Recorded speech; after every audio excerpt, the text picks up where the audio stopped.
클릭해 주셔서 감사합니다. 항상 건강하세요. 좋아요와 댓글은 영상 제작에 큰 힘이 됩니다. 옛 이모 이야기 바로 시작합니다. 옛날 어느 작은 마을에는 조노인이라는 늙은 나무꾼이 살고 있었습니다. 올해로 55 나이에 접어든 조노인은 3년 전 부인 윤씨를 병으로 잃은 후 외아들 조민재와 그의 부인 정며느리와 함께 살고 있었습니다. 한겨울 저녁 조노인은 산에서 나무를 해오고 집으로 돌아와 한숨을 푹푹 내쉬었습니다. 아들 조민재가 아버지의 모습을 보고 물었습니다. 아버님, 무슨 걱정이 있으신지요? 요즘 들어 한숨을 자주 쉬시는 것 같습니다. 조노인은 대답하지 않고 멍하니 앉아있기만 했습니다. 며느리는 시아버지의 마음을 이미 짐작하고 있었습니다. 정며느리는 남편에게 조용히 말했습니다. 여보, 아버님께서 어머님이 돌아가신 지 3년이 지났는데 혼자 지내시기 외로우신 것 같아요. 아직 환갑도 되지 않으셨으니 새 배필을 맞이하고 싶으신 것 같은데 우리에게 말씀하시기 낯간지러우신 거예요. 조민재는 아내의 말에 고개를 끄덕였습니다. 그는 아버지를 방으로 모시고 들어가 조심스럽게 말을 꺼냈습니다. 아버님, 마을의 김과부님이 아버님과 비슷한 연세시니 함께 노후를 보내시는 것이 어떨까요? 남편을 잃은 지 2년이 되셨다고 하던데. 조노인의 얼굴이 갑자기 붉어지며 아들의 말을 가로막았습니다. 무슨 소리냐? 김과부는 나보다 2살이나 많고 뚱뚱하고 얼굴도 못생겼지 않느냐? 내가 평생 호라비로 살지언정 그런 여인은 맞이할 수 없다. 잠시 침묵이 흐른 뒤 조노인은 작은 목소리로 덧붙였습니다. 내가 정말 내 걱정을 한다면 이씨 과부에게 중매를 서주렴. 조노인이 말한 이씨 과부는 마을에서 가장 아름다운 여인이었습니다. 이름은 이미연, 올해 32로 젊고 아름다웠습니다. 2년 전 남편이 장사를 위해 떠났다가 도적대를 만나 목숨을 잃었다는 소식이 들려왔고 그때부터 그녀는 과부가 되었습니다. 마을의 총각들과 호라비들이 앞다투어 그녀에게 청혼했지만 이미연은 모두 거절했습니다. 그 이유는 단 하나, 그들은 모두 가난했기 때문이었습니다. 조노인은 비록 나무꾼이었지만 30년 넘게 부지런히 일하며 적지 않은 재산을 모았습니다. 그의 집은 마을에서 손꼽히는 기와집이었고 논과 밭도 여러 마지기를 소유하고 있었습니다. 조민재는 이미 소문을 들어 알고 있었습니다. 이미연은 행실이 의심스러워 마을의 젊은 남자들과 자주 어울린다는 것이었습니다. 그는 아버지에게 다른 좋은 여인을 찾아보시길 권했지만 조노인은 완고했습니다. 내 평생 이미연 같은 미인은 본 적이 없다. 그녀를 아내로 맞이하고 싶구나. 조민재는 할 수 없이 비싼 중매 비용을 들여 이미연에게 아버지의 뜻을 전했습니다. 예상대로 이미연은 조노인의 재산을 보고 바로 청혼을 받아들였습니다. 며칠 후 조노인은 길이를 택해 이미연을 신부로 맞이했습니다. 혼례식 날 이미연의 아름다움에 마을 사람들은 모두 넋을 잃었습니다. 그녀의 하얀 피부와 붉은 입술, 가늘고 긴 눈썹은 마치 신선이 내려온 듯했습니다. 조노인은 새 신부를 얻어 행복했지만 나이 차이로 인한 문제가 곧 드러났습니다. 그는 열정이 넘쳤지만 나이가 있다 보니 이미연의 욕구를 충족시키기 어려웠습니다. 이미연은 꽃다운 나이에 여성으로서의 욕망이 가장 왕성할 때였습니다.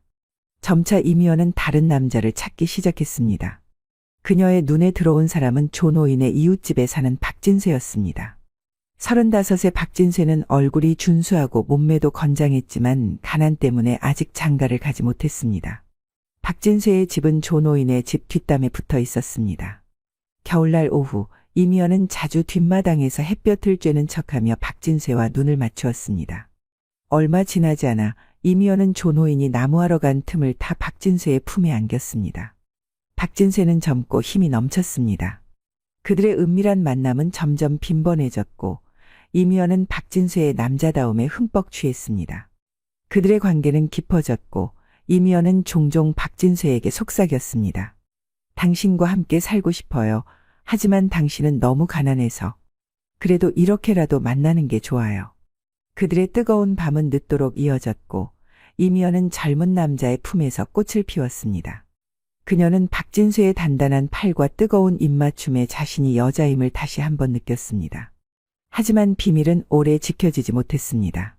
어느 날 정며느리가 우연히 이미연과 박진쇠가 함께 있는 모습을 보게 되었고 곧바로 남편 조민재에게 알렸습니다. 여보, 큰일 났어요. 저는 뒷마당에서 빨래를 널다가 우연히 보았는데 새어머님과 박진쇠가, 아이고, 말하기도 부끄럽네요. 조민재는 아내의 말에 크게 충격을 받았지만 예상했던 일이기도 했습니다. 그는 고민 끝에 아버지에게 사실을 알리기로 결심했습니다.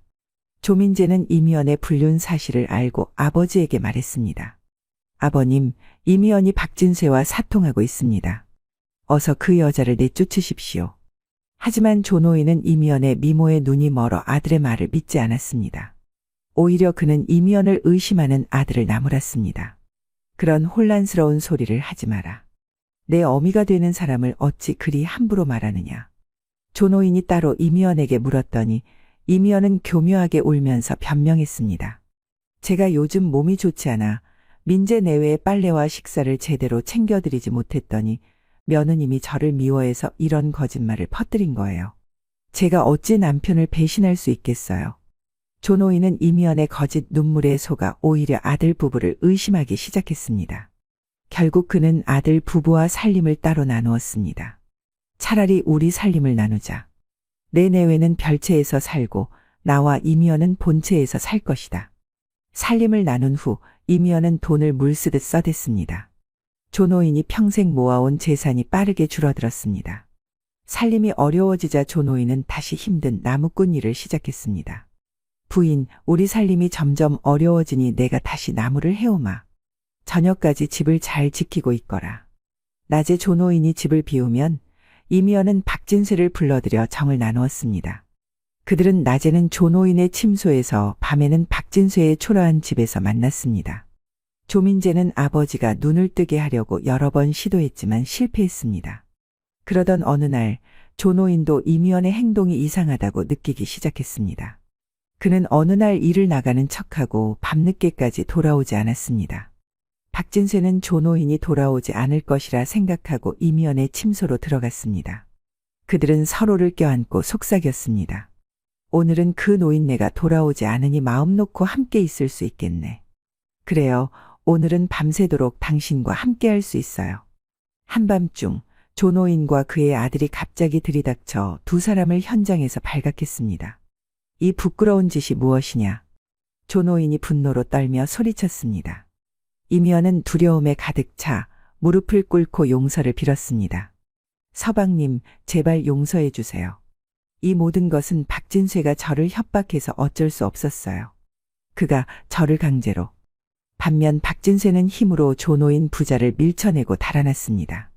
조노인은 증거가 부족해 박진쇠를 관가에 고발할 수 없었고 이미연을 심하게 꾸짖기만 했습니다. 조민재는 다시 한번 아버지에게 이미연을 내쫓으라고 권했지만 조노인은 이미연의 애처로운 모습과 앞으로 박진쇠와 절대 만나지 않겠다는 약속을 믿고 또다시 용서했습니다. 아버님, 어찌 그런 여자를 계속 데리고 계십니까? 빨리 내쫓으셔야 합니다. 내가 어찌 내 어미의 일에 참견하느냐. 이미연이 잘못을 뉘우치고 있으니 이번만 용서하마. 조노인은 이제 집을 떠나지 않고 이미연을 감시했습니다. 하지만 사람은 잠을 자야 했고 이미연은 그 틈을 놓치지 않았습니다. 낮에는 조노인이 곤히 잠든 사이 밤에는 조노인이 피곤해 지쳐 코를 골 때 이미연은 몰래 박진쇠와 만났습니다. 시간이 지나면서 이미연과 박진쇠는 조노인이 너무 귀찮은 존재라고 느끼기 시작했습니다. 그들은 조노인을 제거할 계획을 세웠습니다. 저 늙은이만 없으면 우리가 편히 살 수 있을 텐데. 박진쇠가 한숨을 쉬었습니다. 이미연이 속삭였습니다. 그렇게 될 방법이 없을까요? 박진쇠가 말했습니다. 그 영감이 술을 좋아하지 않소? 맛있는 안주와 술로 그를 취하게 만든 후 베개로 눌러 저 세상 사람으로 만들고 큰 불을 내어 그에 없애면 어떻겠소? 그러면 증거가 없어져 아무도 당신을 의심하지 못할 거요. 이미연은 그 계획이 완벽하다고 생각했습니다. 다음 날 밤 이미연은 맛있는 음식과 술을 준비하여 조노인을 취하게 만들었습니다. 여보, 오늘은 제가 특별히 음식을 준비했어요. 요즘 제가 잘못한 것도 있고 해서 이렇게라도 성의를 보이고 싶었어요. 조노인은 기분이 좋아져 평소보다 많은 술을 마셨습니다. 그가 취해 해롱해롱할 때 이미연은 그를 침상으로 부축했습니다. 여보, 이제 주무세요. 제가 옆에서 모시고 있을게요. 조노인이 깊이 잠들자 이미연은 뒷문을 열어 박진수를 들여보냈습니다. 그런 다음 그들은 계획대로 실행을 해서 조노인을 저 세상으로 보냈습니다. 이제 끝났어요. 빨리 불을 지르세요. 그 후 이미연은 방 안에 기름을 뿌리고 불을 질렀습니다. 그들은 이 불이 빠르게 번져 흔적도 없이 태워버릴 것이라고 생각했습니다. 그러나 정며느리는 그날 밤 잠을 이루지 못하고 있었습니다. 옆집에서 들려오는 불타는 소리를 듣고 즉시 조민재를 깨웠습니다. 여보, 일어나세요. 아버님 댁에서 불이 난 것 같아요. 조민재가 일어나 보니 아버지의 집에서 불길이 솟아오르고 있었습니다. 그는 서둘러 물을 길어 아내와 함께 불을 끌어 달려갔습니다. 불이야, 불이 났다. 모두 나오시오. 조민재의 외침에 마을 사람들이 하나둘 모여들기 시작했습니다. 이미연은 조민재의 소리를 듣고 어쩔 수 없이 그들과 함께 불을 끄는 척했습니다. 이내 마을 사람들도 불을 보고 달려와 함께 진화에 나섰습니다. 2시간 정도 지나자 불은 꺼졌습니다. 조노인의 침실은 절반 이상 탔고 그의 상투도 타버렸지만 그는 크게 손상되지 않았습니다. 조민재가 아버지를 불러보았지만 대답이 없자 그제야 아버지가 이미 돌아가셨음을 알게 되었습니다. 그는 옷을 깔끔하게 입고 있는 이미연에게 다가가 물었습니다. 어머님, 아버지는 어떻게 돌아가신 것입니까? 혹시 당신이 한 짓 아닙니까? 이미연은 흐느끼며 대답했습니다. 무슨 말씀이세요? 아버님께서 술을 많이 드셔서 취하신 상태였어요. 분명히 불이 나서 돌아가신 거예요. 어머, 당신은 왜 저를 의심하세요? 제가 어디 잘못했나요? 마을 사람들 앞에서 이미연은 계속해서 슬퍼하는 척했습니다. 조민재는 화를 내며 말했습니다. 정말 그렇다면 왜 한밤중에 아버지는 침상에서 잠을 자다가 불에 돌아가셨는데 당신은 옷을 깔끔하게 입고 있는 것입니까? 분명히 당신이 아버지를 해치고 불을 질러 화재로 위장한 것이 분명합니다. 마을 사람들도 고개를 끄덕였습니다. 이미연은 또다시 울며 변명했습니다. 아버님께서 제가 만든 음식이 맛없다고 저를 꾸짖으셔서 저는 화가 나 바깥에서 잤어요. 한밤중에 일어나 화장실에 가려다가 아버님 방에서 불이 난 것을 발견하고 옷을 입고 나온 것뿐이에요. 그게 무슨 잘못인가요? 제가 벌거벗고 불을 끌어 나와야 했나요? 이미연의 말도 일리가 있어 보여 마을 사람들은 다시 고개를 끄덕였습니다. 조민재는 냉소적으로 물었습니다. 그렇다면 왜 불이 난 것을 발견하고도 큰 소리로 외치지 않았습니까? 분명히 아버지를 불태워 죽이려는 의도였을 것입니다. 이미연은 또 울며 말했습니다. 저는 비록 당신의 계모이지만 아버님과 부부의 인연을 맺었습니다. 어찌 그분을 해칠 수 있겠어요? 제가 소리치지 않은 것은 당시 너무 놀라 소리를 지를 겨를이 없었고 마음속으로는 빨리 불을 꺼서 아버님을 구하고 싶었을 뿐이에요. 하지만 이미 불길에 휩싸여서 손을 쓸 수가 없었어요. 이미연은 애절하게 흐느꼈고 마을 사람들은 그녀의 말이 그럴싸하다고 생각했습니다. 그들은 조민재가 너무 섣부르다고 느꼈습니다. 그러나 조민재는 바보가 아니었습니다. 그는 이것이 단순한 화재로 인한 사망이 아니라고 확신했습니다. 다음 날 그는 관가에 고발장을 올렸습니다. 한양에서 파견된 하도령은 고발장을 받고 직접 조노인의 시신을 검시했습니다. 그는 시신의 입안에 그을음이 없는 것을 발견했습니다. 이는 조노인이 화재 발생 시 아무런 소리도 내지 않았다는 것을 의미했습니다. 아무리 취했다 하더라도 불이 났을 때 호흡하면서 그을음이 들어가는 것이 자연스러운데 그렇지 않다는 것은 화재 발생 전에 이미 사망했다는 증거였습니다. 또한 망자의 얼굴은 붉은색이었고 입술과 손톱은 보라색을 띠고 있었습니다. 이는 전형적인 질식사의 증상이었습니다. 하도령은 조노인이 살해된 후 불에 타게 된 것이라고 확신했습니다. 범인은 틀림없이 이미연과 그녀의 정부 박진수일 것이라고 판단했지만 두 사람은 끝까지 범행을 부인했습니다.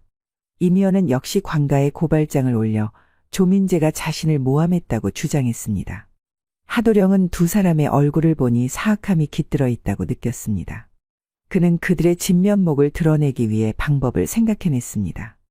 그는 관가에서 죄인을 신문할 때 사용하는 형구를 콱 내리치며 큰 소리로 말했습니다. 조노인의 사인을 조사한 결과 그는 실제로 촛불이 일으킨 화재로 인해 사망한 것으로 밝혀졌다. 이미연은 이 사건과 무관하다. 오히려 조민재가 계모를 모함한 것으로 보인다. 이는 중대한 죄인이 내일 곤장 40대를 친 후 유배를 보낼 것이다.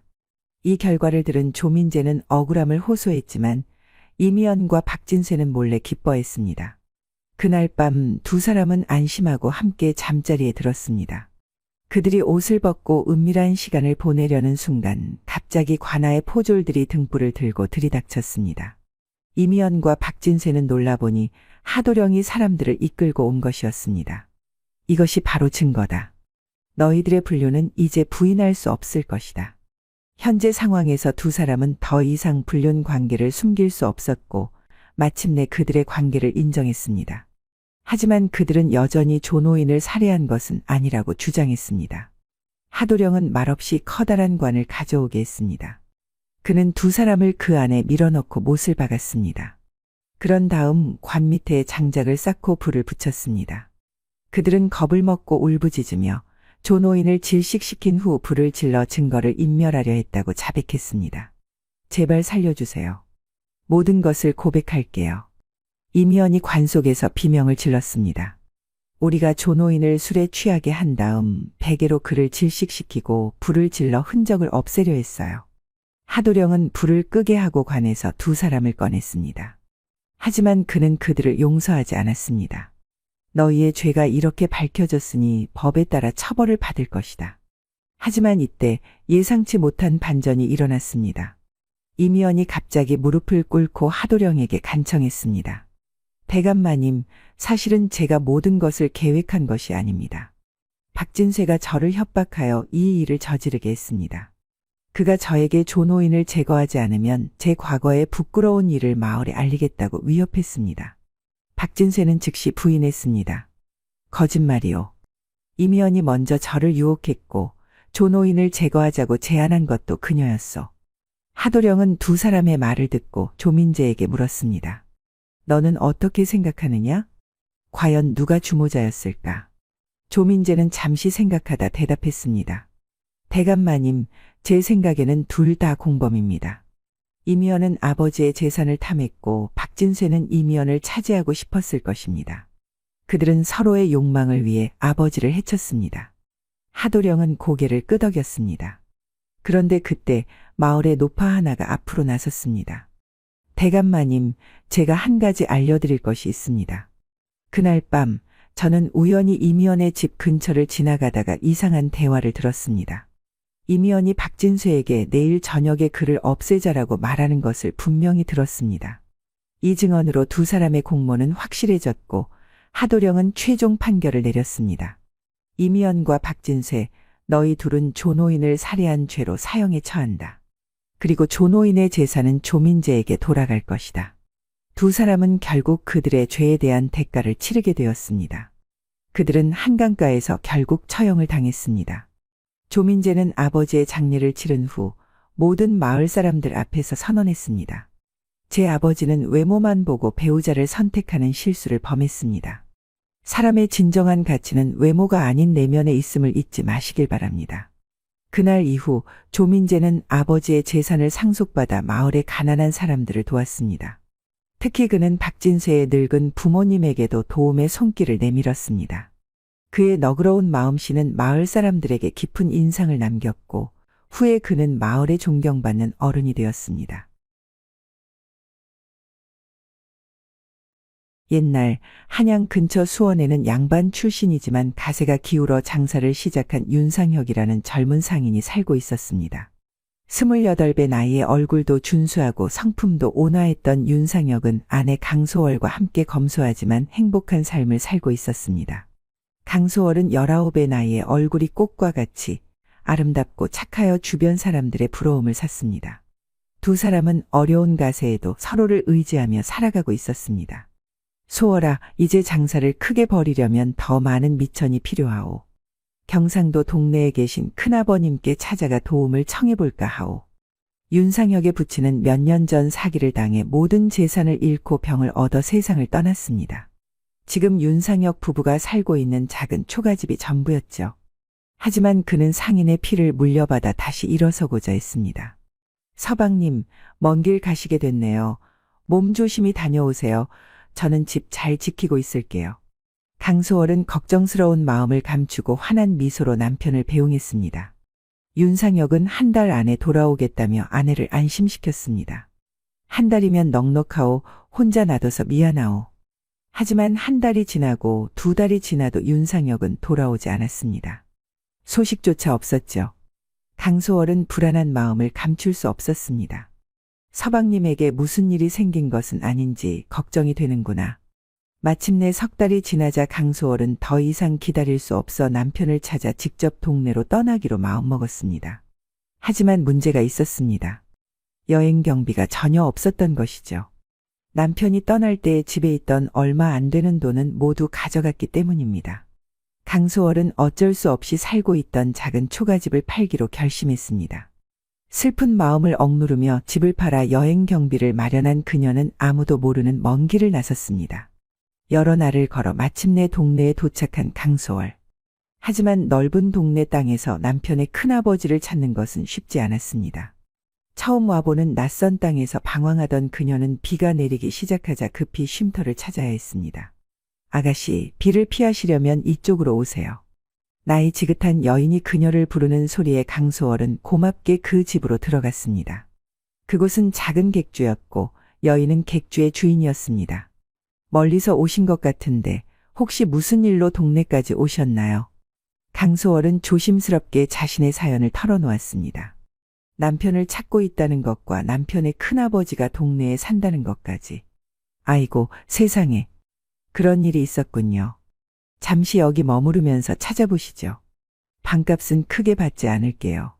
객주 주인 박 씨의 친절에 강소월은 마음을 놓고 그곳에 머물기로 했습니다. 하지만 그녀가 알지 못한 것은 이 객주가 평범한 곳이 아니라는 사실이었습니다. 이곳은 기방과 가까웠고 밤이 되면 많은 남자들이 드나드는 곳이었습니다.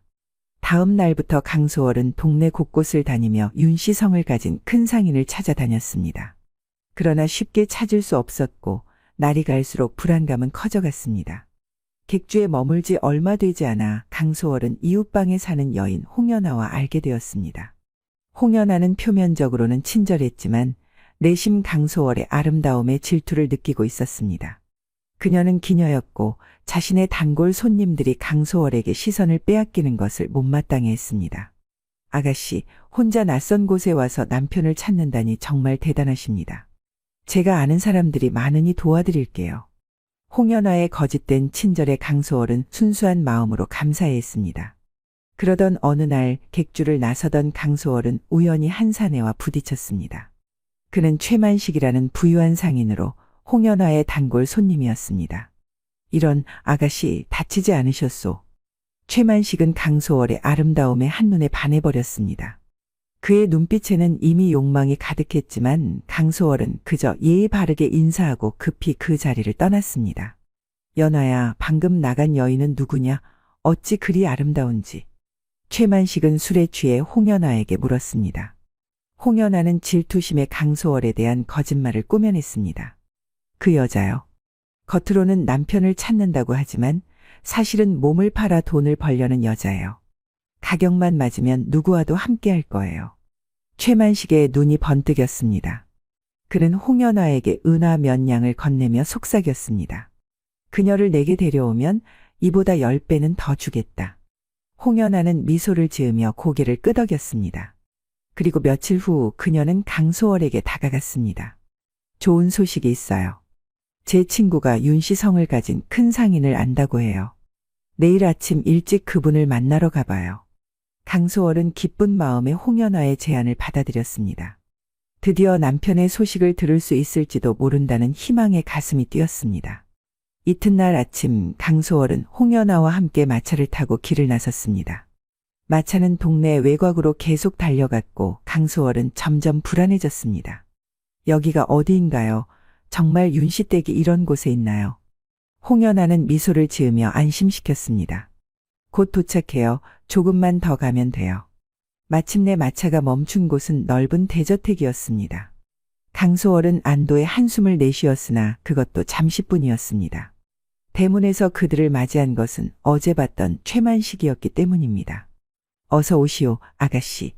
저희 집에 오신 것을 환영하오.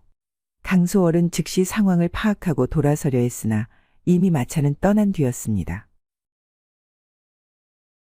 홍연아는 어느새 사라지고 없었고 강소월은 함정에 빠졌다는 것을 알았습니다. 무슨 짓을 하시는 거예요? 저를 속이셨군요. 최만식은 비열한 미소를 지으며 다가왔습니다. 내 아내가 되어주시오. 당신같이 아름다운 여인을 본 적이 없소. 내가 잘해줄 테니.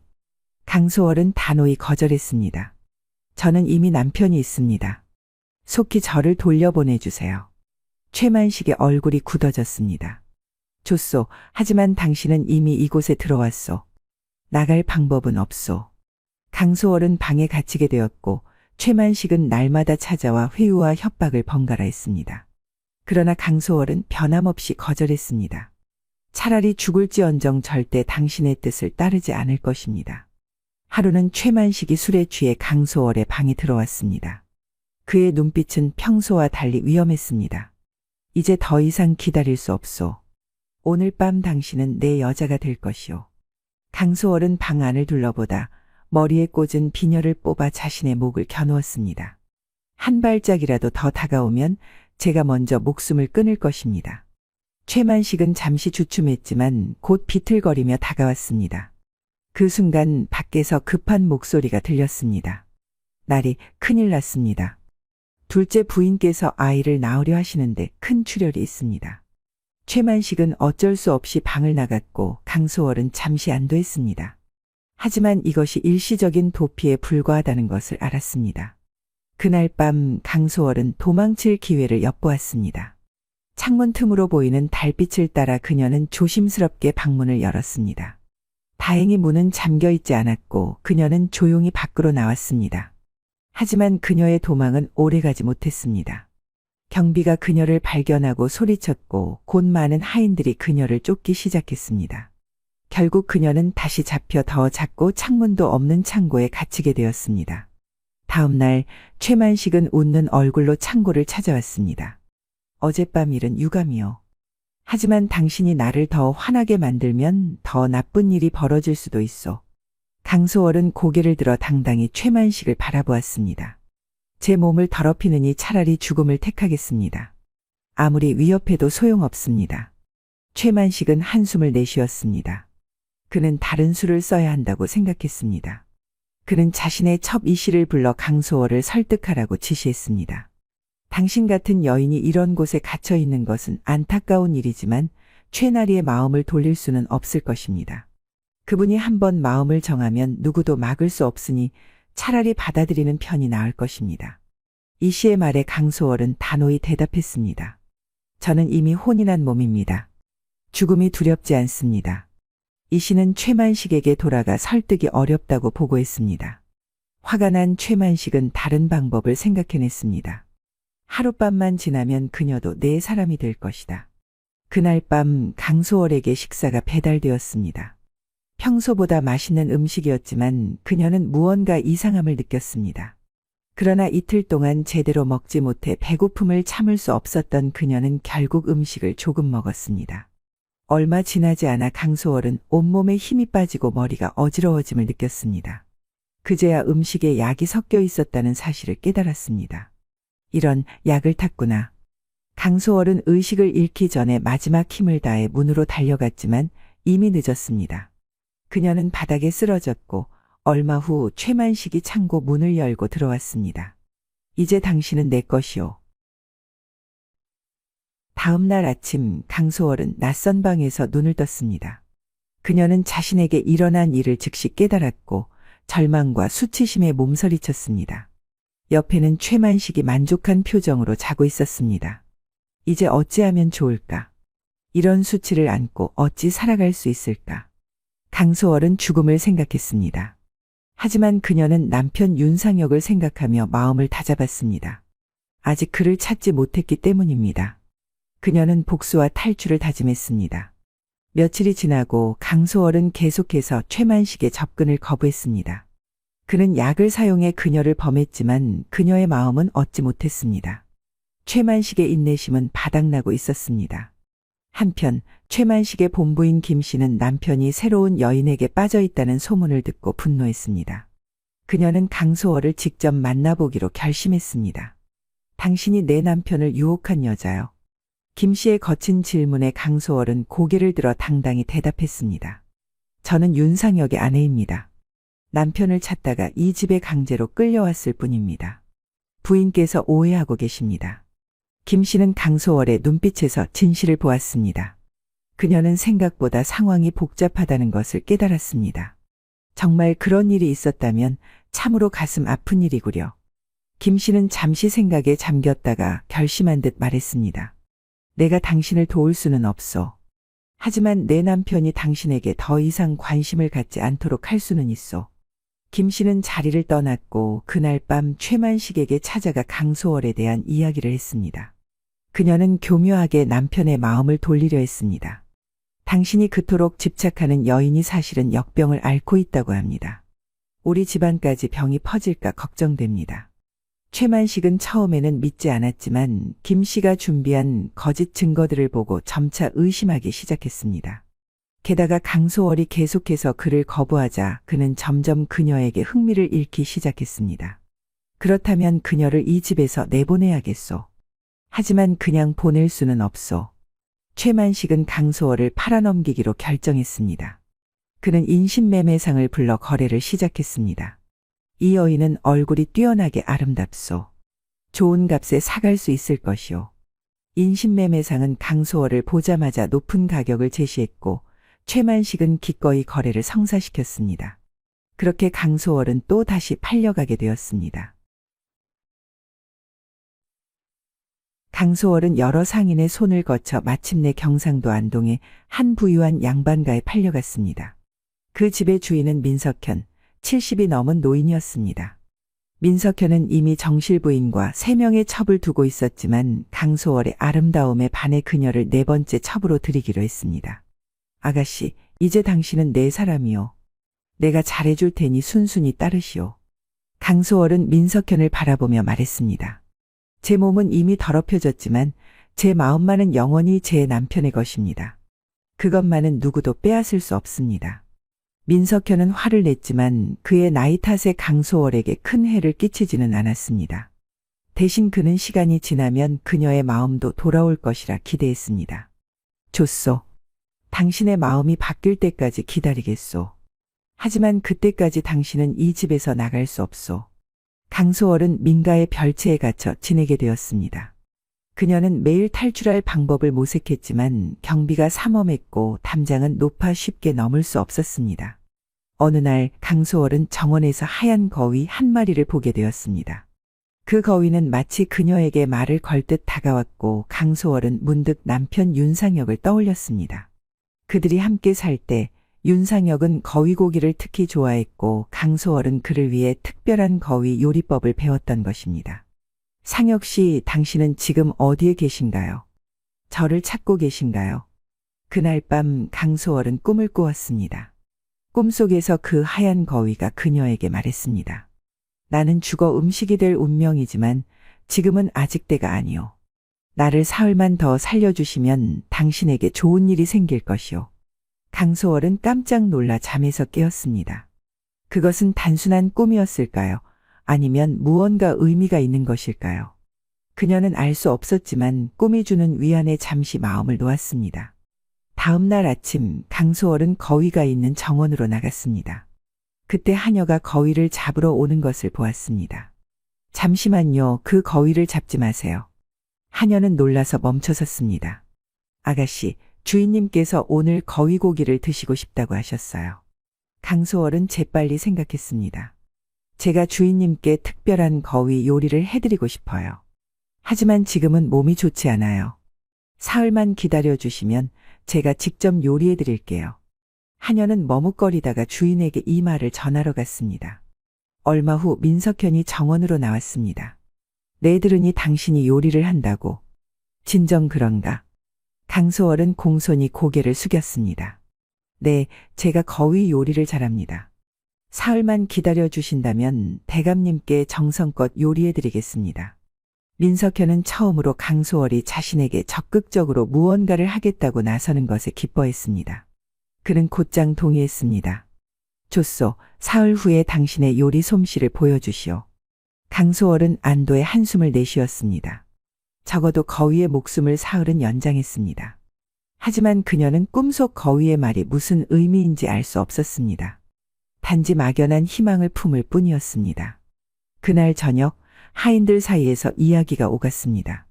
민석현의 아들 민준호가 동네에서 장사를 마치고 내일 돌아온다는 소식이었습니다. 민준호는 아버지를 대신해 가업을 이어받아 동네와 한양을 오가며 비단 장사를 하고 있었습니다. 아들님이 오시면 집안이 또 시끌벅적해질 게야. 게다가 이번에는 목숨의 은인도 함께 모시고 온다고 하니 더 바빠질 거야. 강소월은 그 말을 듣고 귀를 기울였습니다. 어쩌면 민준호와 함께 오는 손님을 통해 탈출의 기회를 잡을 수 있을지도 모른다는 생각이 들었습니다. 사흘째 되는 날 강소월은 아침부터 분주의 준비를 시작했습니다. 그녀는 거위를 요리하기 위한 모든 재료를 하인들에게 부탁했습니다. 그녀가 요리하는 모습을 본 하인들은 그녀의 뛰어난 솜씨에 감탄했습니다. 아가씨, 정말 대단하십니다. 어디서 이렇게 요리를 배우셨어요? 강소월은 슬픈 미소를 지었습니다. 제 남편이 거위고기를 좋아해서 배웠어요. 요리가 완성될 즈음 민가에는 민준호와 그의 동행이 도착했다는 소식이 들렸습니다. 강소월은 요리를 들고 대청마루로 향했습니다. 그곳에는 민석현, 그의 아들 민준호 그리고 한 젊은 남자가 앉아 있었습니다. 강소월이 대청마루에 들어서자 모든 이의 시선이 그녀에게 향했습니다. 민석현은 만족스러운 표정으로 그녀를 바라보았고 민준호는 새로운 첩에 대한 호기심으로 쳐다보았습니다.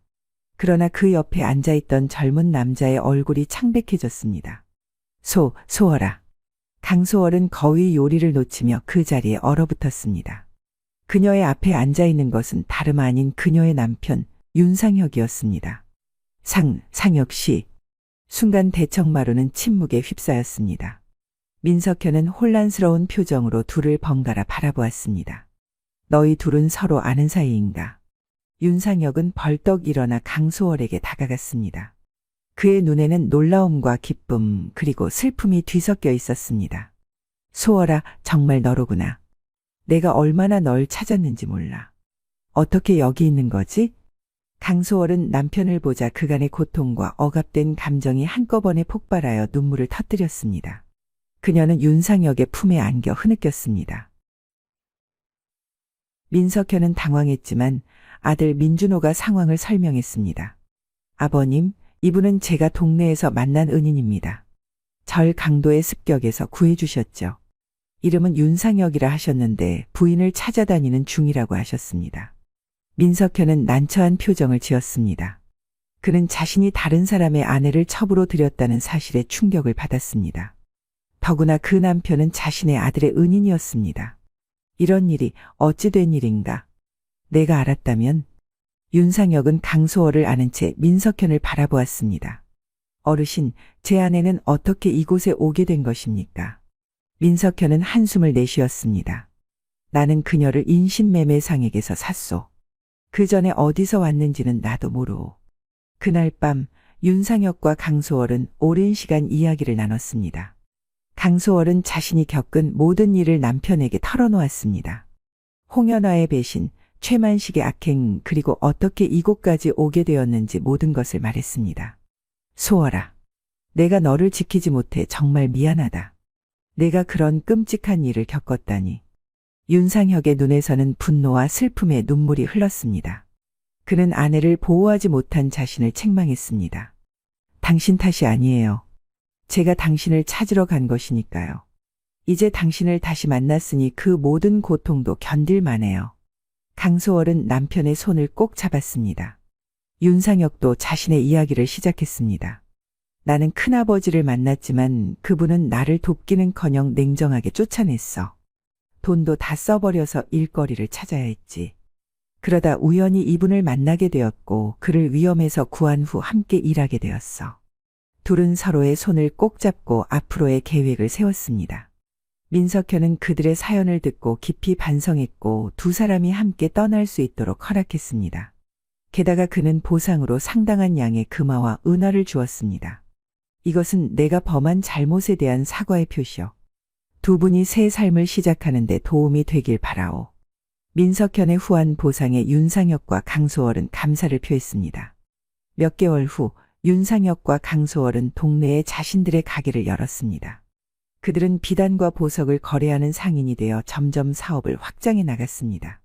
민준호는 그들의 좋은 사업 파트너가 되었고 함께 큰 성공을 거두었습니다. 옛날, 아주 옛날 소나무 마을에는 성실한 나무꾼 이수환이 살고 있었습니다. 이수환은 어릴 적 화재로 얼굴 오른쪽에 커다란 흉터를 입었지만 그의 성품은 봄날의 햇살처럼 따뜻했습니다. 키는 보통보다 작았으나 산에서 나무를 하며 다져진 강인한 체격을 지녔고 마을에서는 그의 근면함과 정직함을 모두가 알았습니다. 수환아, 너도 이제 30을 넘었으니 장가를 들어야 하지 않겠느냐. 어느 봄날 이 노인은 아들 수환에게 말을 건넸습니다. 어머니 김씨도 옆에서 한숨을 내쉬었습니다. 아버님, 어머님 걱정 마십시오. 인연은 때가 되면 찾아올 것입니다. 하늘이 정해놓은 인연을 서두른다고 해서 좋은 것만은 아닐 겁니다. 수아는 미소를 지으며 대답했지만 그의 마음속 깊은 곳에는 쓸쓸함이 자리하고 있었습니다. 몇 번의 혼담이 있었으나 모두 그의 얼굴 흉터를 보고 망설이다 사라졌기 때문이었습니다. 그의 가을, 조선은 큰 가뭄으로 곡식이 말라 죽고 농민들은 굶주림에 시달렸습니다. 그러나 소나무 마을은 뒷산에서 흘러내리는 맑은 물이 있어 다행히 농사를 망치지는 않았습니다. 하지만 마을 입구에는 끼니를 구하러 온 유랑민들이 날로 늘어갔습니다. 초가을의 햇살이 숲을 비추던 어느 날 수아는 평소처럼 지게에 나무를 지고 마을로 내려오고 있었습니다. 그때 마을 어귀 나무 아래에서 웅크린 채 앉아있는 한 여인의 모습이 눈에 들어왔습니다. 여보시오, 괜찮으십니까? 며칠째 굶으셨습니까? 수안이 다가가 물었습니다. 여인은 길게 늘어진 머리카락 사이로 수안을 올려다보았습니다. 그 순간 수안은 여인의 얼굴 왼편에 자신과 비슷한 큰 흉터가 있음을 발견했습니다. 가슴이 찌릿하며 이상한 감정이 일었습니다. 사흘째 먹지 못했습니다. 여인의 목소리는 바람에 흔들리는 낙엽처럼 가냘펐습니다. 수아는 망설임 없이 도시락 보따리를 풀어 쌀밥과 나물을 건넸습니다. 먹어보시오. 별것 아니지만 배고픔은 달랠 수 있을 것이오. 그때 지나가던 이장이 수안에게 소리쳤습니다. 수안아, 또 유랑민을 돕고 있구나. 자네 인정이 많은 건 알지만 요즘 같은 때 낯선 일을 도왔다간 화를 입을 수도 있네. 얼른 집으로 돌아가게. 수아는 미소로 답하고 여인에게 음식을 건넨 뒤 집으로 향했습니다. 그러나 저녁나절 문 밖에서 희미한 기척이 들려나가 보니 그 여인이 서 있었습니다. 제발 저를 데려가 주십시오. 저 집안일은 무엇이든 할 수 있습니다. 밥을 짓고 빨래를 하고 마당을 쓸고 단지 머물 곳이 필요할 뿐입니다. 여인은 무릎을 꿇고 수안에게 간청했습니다. 그녀의 눈에는 절박함이 서려 있었습니다. 수안은 잠시 생각에 잠겼습니다. 부모님이 반대하실 것이 뻔했지만 그녀의 얼굴에 있는 흉터를 보니 마치 하늘이 정해준 인연처럼 느껴졌습니다. 이름이 어떻게 되십니까? 저는 기억이 없습니다. 어디서 왔는지 누구인지 기억나지 않습니다. 여인은 고개를 숙인 채 대답했습니다. 그럼 일단 들어오시죠. 부모님과 상의해 보겠습니다. 예상대로 부모님은 크게 반대하셨습니다. 특히 어머니 김 씨는 눈물까지 보이며 아들을 말렸습니다. 아들아, 내 마음씨가 고와 불쌍한 처지의 여인을 돕고 싶은 마음은 이해하지만 정체도 모르는 유랑민을 집에 들이는 건 위험하단다. 하지만 수아는 결심이 섰습니다. 어머님, 제 책임 하에 그녀를 도우려 합니다. 그녀의 얼굴에 있는 흉터. 마치 저와 같은 운명을 지닌 사람 같아 외면할 수가 없습니다. 결국 부모님은 마지못해 동의하셨고 수아는 여인에게 민화연이라는 이름을 지어주었습니다. 민은 민첩하고 영리하다는 뜻이고 화연은 꽃잎처럼 아름다운 인연이란 의미였습니다. 화연은 이수안의 집에서 살게 되었고 그녀는 정말 부지런하고 영리했습니다. 부엌 일부터 빨래에 바느질까지 못하는 것이 없었고 특히 약초에 대한 지식이 해박하여 마을 사람들이 아프면 약을 다려주기도 했습니다. 그녀의 정성어린 보살핌에 이 노인 부부의 마음도 점차 누그러졌습니다. 화연이 마을에 정착한 지 반년쯤 지났을 때 그녀와 수아는 자연스럽게 가까워졌습니다. 서로의 흉터가 아닌 마음을 보게 된 두 사람은 마침내 혼인을 결정했습니다. 혼례식은 소박했지만 따뜻했습니다. 마을 사람들은 처음에는 흉터 있는 둘이 만났으니 잘 어울린다며 수군거렸지만 화연의 친절함과 지혜로운 모습에 점차 그녀를 인정하게 되었습니다. 그런데 혼례식 날 수안의 사촌 박도진이 찾아왔습니다. 도진은 이수안보다 얼굴도 준수하고 체격도 좋았으며 말솜씨도 뛰어났습니다. 그는 한양에서 장사를 하다가 실패해 고향에 돌아온 참이었습니다. 사촌 형, 오랜만입니다. 형수님도 만나 뵙게 되어 영광입니다. 도진은 공손하게 인사했지만 화연을 바라보는 그의 눈빛에는 무언가 다른 감정이 스쳐 지나갔습니다. 그는 화연의 얼굴에 흉터가 있음에도 그 밑에 감춰진 미모를 알아볼 수 있었던 것입니다. 수아는 사촌 동생을 반갑게 맞이했고 어려운 처지에 있는 도진에게 함께 살자고 제안했습니다. 도진은 감사하다며 수아네 집에 머물게 되었습니다. 며칠 후 화연은 수아에게 한 가지 제안을 했습니다. 여보, 마을 뒷산에 자라는 쌀이나무 덤불 사이에는 벌레들이 많이 살고 있어요. 저희가 그곳에 닭장을 만들어 닭을 키우면 어떨까요? 벌레를 먹고 자란 닭은 살이 오르고 알도 잘 나올 거예요. 수아는 아내의 제안에 기뻐했습니다. 곧 그는 뒷산 일부를 정리해 닭장을 만들었고 화연은 정성껏 닭을 돌보기 시작했습니다. 놀랍게도 화연이 돌본 닭들은 병에 걸리지 않고 빠르게 자랐으며 맛있는 달걀을 많이 낳았습니다. 형수님은 정말 대단하십니다. 마치 선녀가 내려온 것 같아요. 도진은 화연을 칭찬했지만 그의 눈빛은 점점 더 욕심스러워졌습니다. 시간이 흐를수록 닭농장은 번창했고 수안과 화연은 인근 장터에서도 유명해졌습니다. 이수안의 닭은 품질이 좋기로 소문이 나 멀리서도 사람들이 찾아왔습니다. 농장이 커지자 수안은 도진에게 농장 관리를 부탁했고 자신은 장터에 나가 판매를 담당했습니다. 결혼 1년째 되던 보름달이 뜬 밤, 놀라운 일이 일어났습니다. 수안이 아침에 일어나 화연을 보니 그녀의 얼굴에 있던 흉터가 완전히 사라져 있었던 것입니다. 여보, 당신 얼굴에 흉터가 없어졌어요. 수안은 놀라움에 입을 다물지 못했습니다. 화연도 놀라서 거울을 보더니 감격에 겨워 눈물을 흘렸습니다. 어떻게 이런 일이 마치 꿈만 같아요. 화연의 얼굴은 흉터 없이 고운 피부와 단아한 이목구비로 빛났습니다. 마을 사람들은 이 소식을 듣고 모두 놀랐고 어떤 이들은 하늘이 내린 기적이라고 말했습니다. 그러나 도진의 마음속에는 질투의 불꽃이 더욱 커졌습니다. 아름다운 화연이 보잘것없는 수안의 아내라는 사실이 그에게는 참을 수 없는 고통이었습니다. 어느 날 밤 화연은 꿈에서 한 노인을 만났습니다. 노인은 그녀에게 말했습니다. 내가 참된 사랑을 찾았구나. 흉터는 너를 보호하기 위한 것이었다. 이제 내 진정한 아름다움을 찾았으니 조심하거라. 욕심 많은 자가 내 행복을 시샘하고 있느니라. 화연은 잠에서 깨어났지만 그 꿈이 생생하게 머릿속에 남아 있었습니다. 그날부터 화연은 도진이 자신을 바라보는 눈빛이 달라진 것을 느꼈습니다. 한편 도진은 마을 외곽에 사는 무당을 찾아갔습니다. 무당은 검은 천으로 얼굴을 가린 채 도진을 맞이했습니다. 무엇이 그리 급하여 한밤중에 이 늙은이를 찾아왔소? 사람의 마음을 빼앗는 약이 필요합니다. 제가 사모하는 여인이 있는데 그녀의 마음을 얻고 싶습니다. 도진의 말에 무당은 냉소를 지었습니다. 그 여인이 이미 혼인한 사람이란 걸 내 어찌 모르겠소. 박도진, 당신의 속이 순수하지 않음을 이 늙은이가 모를 줄 아시오. 도진은 놀랐지만 곧 냉정을 되찾았습니다. 값은 얼마든지 지불하겠습니다. 단지 약만 주시면 됩니다. 무당은 한참을 망설이다 결국 작은 주머니를 꺼내 도진에게 건넸습니다. 이 가루를 여인의 음식에 타먹이면 그날 밤 여인은 당신에게 마음을 열 것이오. 그러나 명심하시오. 이 세상의 모든 행동에는 대가가 따른다는 것을. 도진은 비웃듯 은전 몇 개를 던지고 그 자리를 떠났습니다. 농장이 번창하면서 수아는 장사 거래를 위해 인근 고을을 자주 다녀왔습니다. 어느 날 화연이 닭장에서 일하고 있을 때 한 노승이 찾아왔습니다. 허름한 차림의 노승이었지만 그 눈빛은 맑고 깊었습니다. 시주 하나 받고 가겠습니다. 화연은 공손히 음식을 대접했습니다. 노승은 음식을 받아 먹으며 화연을 유심히 살펴보았습니다. 시주는 감사하나이다. 그런데 낯이 익은 듯하여. 혹시 남쪽 지방 출신이 아니십니까? 화연은 놀랐습니다. 자신의 과거에 대해 아는 사람을 만난 것은 처음이었기 때문입니다.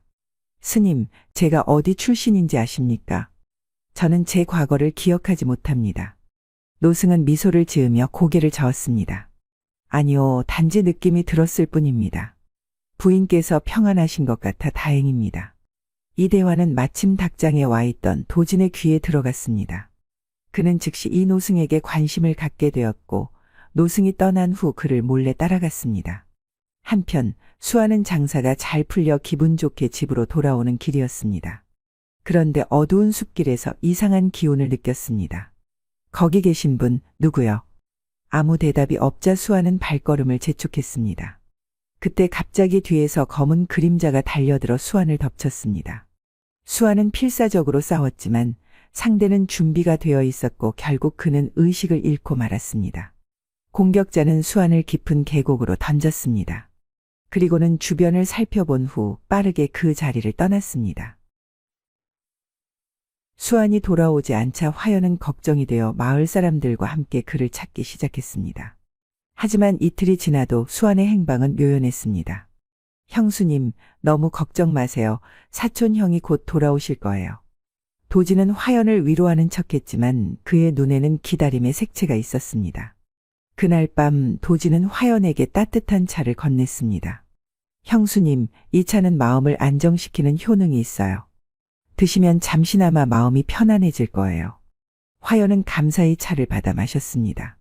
얼마 지나지 않아 그녀는 이상한 열기가 몸을 감싸는 것을 느꼈습니다. 정신이 흐려지고 몸이 나른해졌습니다.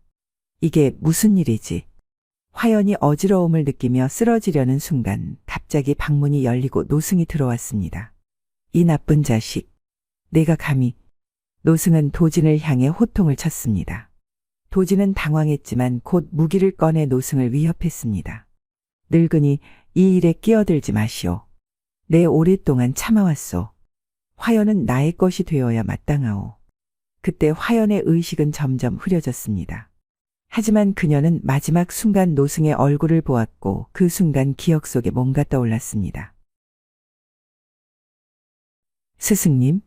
화연의 목소리는 가냘펐지만 그것은 노승에게 큰 충격을 주었습니다. 노승은 화연을 보호하기 위해 도진 앞으로 몸을 던졌고 두 사람은 치열한 싸움을 벌였습니다. 노승은 나이가 많았지만 놀라운 무예를 선보였고 도진은 결국 제압당했습니다. 그 순간 누가 방 안으로 들어왔습니다. 여보. 수환이었습니다.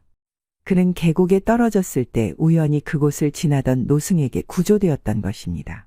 노승은 수환에게 도진의 음모를 알려주었고 두 사람은 함께 화연을 구하러 서둘러 왔던 것입니다. 도진, 내가 어떻게? 우리는 한 식구였는데. 수환의 목소리에는 배신감과 분노가 가득했습니다. 도진은 결국 자신의 죄를 자백했습니다. 그는 화연의 아름다움에 반해 수환을 해치고 화연을 차지하려 했던 것입니다. 그런데 이때 노승이 자신의 정체를 드러냈습니다. 그는 화연의 옛 스승이었던 것입니다. 화연아, 아니, 민월공주, 이제 기억이 돌아오는가? 노승의 말에 방 안의 모든 사람들이 놀랐습니다. 화연은 정신을 차리기 시작했고 그의 말에 눈을 크게 떴습니다. 스승님, 제가 공주라고요. 노승은 천천히 고개를 끄덕였습니다. 그렇소. 당신은 남부 진주 땅의 민 가문 후예로 민월공주였소. 3년 전 우리 고을은 이웃 나라의 침략을 받았고 공주님의 부모님은 전투 중 돌아가셨소. 적들이 공주님을 찾고 있었기에 나는 공주님을 보호하기 위해 특별한 약을 만들어 기억을 지우고 얼굴에 흉터를 만들었던 것이요. 화연, 아니 민월공주는 충격을 받았지만 점차 기억의 조각들이 돌아오기 시작했습니다. 자신이 어린 시절 진주 땅에서 부모님과 행복하게 살았던 기억 그리고 갑작스러운 전쟁과 도망치던 순간들. 하지만 스승님, 제 얼굴의 흉터는 어떻게 사라진 건가요? 그 약의 효능은 3년이었소. 그리고 진정한 사랑을 만나면 흉터가 사라지게 만들었소. 당신과 이수환의 사랑이 진실됨을 증명하는 것이오. 수환은 이 모든 이야기를 듣고 놀랐지만 그에게 민월은 여전히 그가 사랑하는 화연일 뿐이었습니다. 저는 공주를 사랑한 것이 아니라 화연을 사랑했습니다. 그녀가 누구든 제 마음은 변함없습니다. 민월은 수환의 손을 꼭 잡았습니다. 그녀의 눈에는 사랑과 고마움이 가득했습니다. 이후 도지는 관가에 넘겨져 유배영에 처해졌고 민월의 정체는 아직 비밀로 유지되었습니다. 스승은 민월에게 선택권을 주었습니다. 이제 당신은 고향 진주로 돌아갈 수도 있어. 당신의 백성들이 기다리고 있을 테니. 민월은 잠시 생각에 잠겼다가 고개를 저었습니다. 스승님, 저는 이곳에서 새 삶을 찾았습니다. 진정한 사랑도 만났고요. 제가 돌아간다 해도 이미 모든 것이 달라졌을 테죠. 저는 이제 이수환의 아내 민화연으로 살고 싶습니다. 스승은 미소를 지었습니다. 현명한 선택이오. 행복하게 살기 바라오. 그날 밤 민월과 수환은 오랜만에 편안한 잠을 이루었습니다. 그런데 한밤중 민월은 수환이 자신을 바라보고 있는 것을 느꼈습니다. 여보, 무슨 생각을 그리 하십니까? 당신이 정말 공주님이라니 믿기지 않습니다. 민월은 부드럽게 미소를 지었습니다. 이제 저는 그저 당신의 아내일 뿐입니다.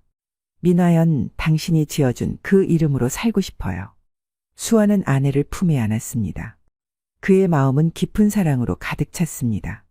그럼 오늘 밤 진정한 공주님을 모시듯 정성을 다해 보여드려도 될까요? 민월의 얼굴이 붉어졌습니다. 그녀의 눈에는 수줍음과 함께 열정이 깃들었습니다. 그렇게 해주신다면 영광이겠습니다. 나의 왕. 방 안에는 촛불 하나만이 그들의 그림자를 벽에 드리웠고 두 사람은 서로에게 온전히 몸과 마음을 바쳤습니다.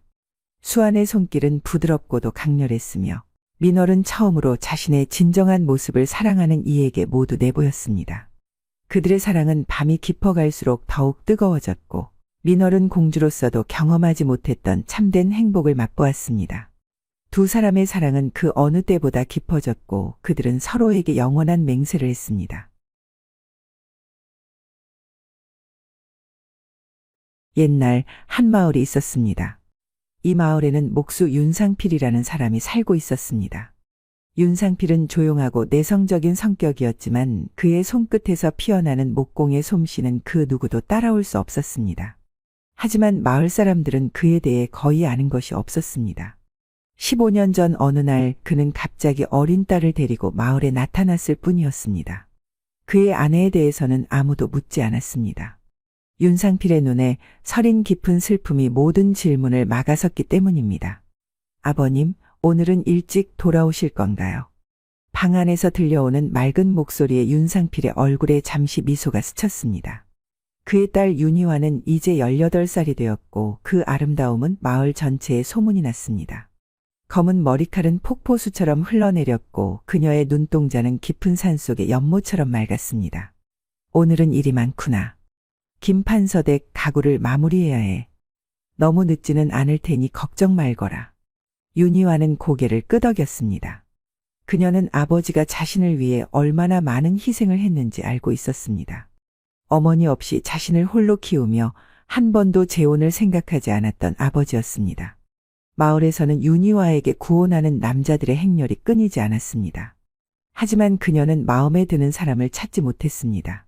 아버지는 그녀에게 좋은 집안으로 시집가기를 원했지만 윤희화는 마음속으로 대릴사위를 드리고 싶었습니다.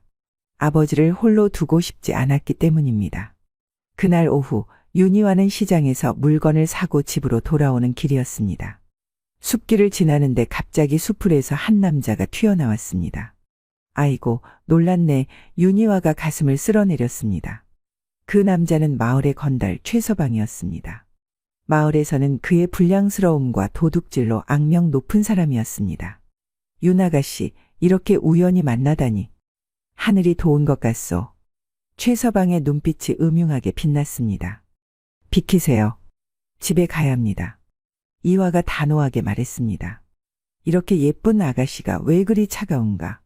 나랑 잠시 얘기나 하지. 최서방이 윤희화의 팔을 잡았습니다. 놓으세요.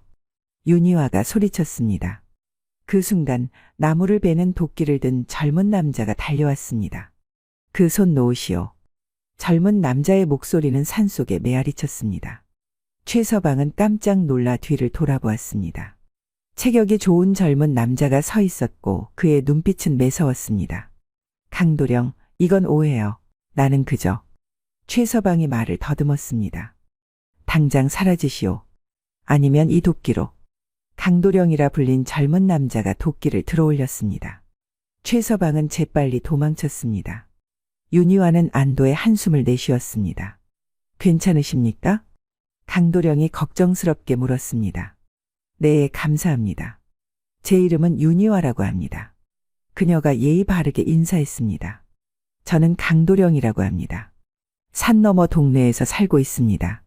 강도령은 윤희화를 집까지 안전하게 데려다 주었습니다. 그의 정직하고 따뜻한 눈빛이 윤희화의 마음을 설레게 했습니다. 윤희화는 그날 이후로 자주 강도령을 생각했습니다. 그의 굳건한 모습과 따뜻한 미소가 그녀의 꿈에 자주 나타났습니다. 어느 날 윤희화는 우연히 시냇가에서 강도령을 다시 만났습니다. 그는 나무를 자르고 있었습니다. 강도령님? 윤희화가 반갑게 불렀습니다. 강도령은 고개를 들었고 윤희화를 보자 환한 미소를 지었습니다. 윤 아가씨, 안녕하십니까? 그날 이후로 괜찮으셨습니까? 네, 모두 도령님 덕분입니다. 정말 감사드립니다. 둘은 오랫동안 이야기를 나누었습니다. 강도령은 자신이 어릴 때 부모님을 잃었고 형과 함께 자랐지만 형이 결혼한 후에는 혼자 살기 시작했다고 말했습니다.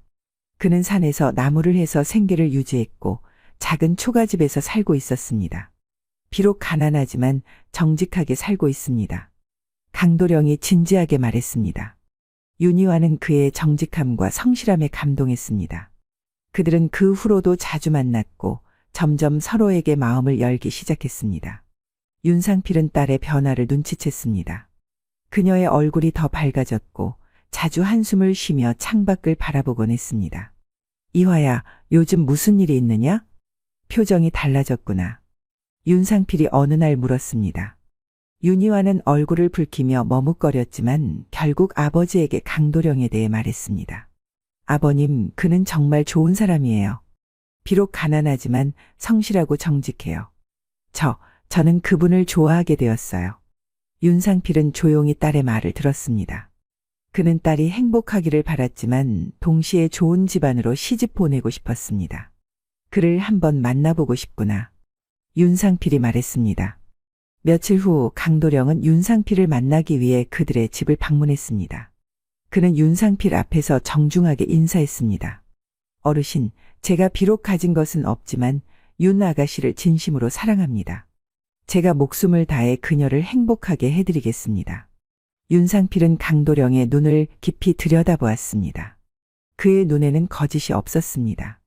젊은이, 너의 마음은 알겠다. 하지만 내 딸을 위해서는 더 좋은 조건의 사람들이 많이 있다. 아버님? 윤희화가 말을 끊었다. 하지만 윤상필은 계속 말했습니다. 사람의 가치는 재산이 아닌 마음에 있다고 생각한다. 내가 정말 내 딸을 사랑한다면 나는 너희의 결혼을 허락하마. 윤희화는 기쁨에 겨워 아버지를 껴안았습니다. 강도령도 깊이 고개를 숙이며 감사의 인사를 전했습니다. 좋은 날을 택해 윤희화와 강도령은 혼인을 했습니다. 마을 사람들은 모두 놀랐습니다. 많은 이들이 윤희화가 왜 부유한 집안이 아닌 가난한 나무꾼과 결혼했는지 이해하지 못했습니다. 저 윤영감이 미쳤나. 그렇게 예쁜 딸을 가난한 나무꾼에게 시집 보내다니. 마을 사람들이 수군거렸습니다. 하지만 윤희화와 강도령은 그런 소문에 신경 쓰지 않았습니다. 그들은 서로를 진심으로 사랑했고 비록 가난했지만 행복했습니다. 결혼 후 윤상필은 자신의 모든 재산을 꺼내 젊은 부부에게 주었습니다. 이건 내가 평생 모은 돈이다. 너희가 집을 짓고 새 출발을 할 수 있게 도와줄 것이다.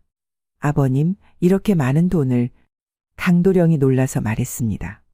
걱정 말거라. 나는 이제 늙었고 내게 필요한 것은 많지 않다. 너희가 행복하게 사는 것이 내 소원이다. 강도령과 윤희와는 그 돈으로 작은 토지를 사고 마을 근처에 작은 집을 지었습니다. 강도령은 열심히 일했고 그들의 생활은 점점 나아졌습니다. 한편 윤상필은 홀로 남았지만 딸이 행복한 것을 보며 만족했습니다. 그러나 윤희와는 아버지가 걱정되었습니다. 아버님, 혼자 계시니 너무 외로우시지 않나요? 저희와 함께 사시는 게 어떨까요? 윤상필은 고개를 저었습니다. 난 괜찮다. 내일은 내가 알아서 할 테니 너희 생활에 집중하거라. 윤희와는 아버지의 고집을 알았지만 여전히 걱정이 되었습니다. 어느 날 그녀는 한 가지 생각을 떠올렸습니다. 아버님, 이제 혼자 계실 때가 아닌 것 같아요. 새 어머니를 맞이하시는 건 어떨까요? 제가 마을에 박씨 할머니에게 좋은 분을 소개받을 수 있어요. 윤상필은 잠시 생각에 잠겼습니다. 그는 오랫동안 혼자였고 첫 아내를 여전히 그리워했습니다. 하지만 딸의 걱정을 덜어주고 싶었습니다. 그래, 내 말이 맞을지도 모르겠구나. 하지만 나이가 들어 누가 나를 원하겠느냐. 다음 날 윤희와는 반가운 마음에 박씨 할머니를 찾아갔습니다. 박씨 할머니는 마을의 중매쟁이로 많은 부부를 맺어준 경험이 있었습니다. 할머니, 제 아버지께 좋은 분을 소개해 주실 수 있을까요? 아버지께서 늘 저를 위해 희생하셨는데 이제는 제가 아버지의 행복을 빌어드리고 싶어요. 박씨 할머니는 잠시 생각하더니 미소를 지었습니다. 마침 적당한 분이 계시지. 한 달 전에 남편을 여의고 홀로 된 정씨 과부가 있단다.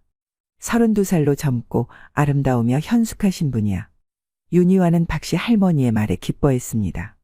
박씨 할머니는 계속해서 말했습니다. 정씨 부인의 이름은 정연아라고 하지. 비단같이 고운 얼굴의 마음씨도 참 곱단다.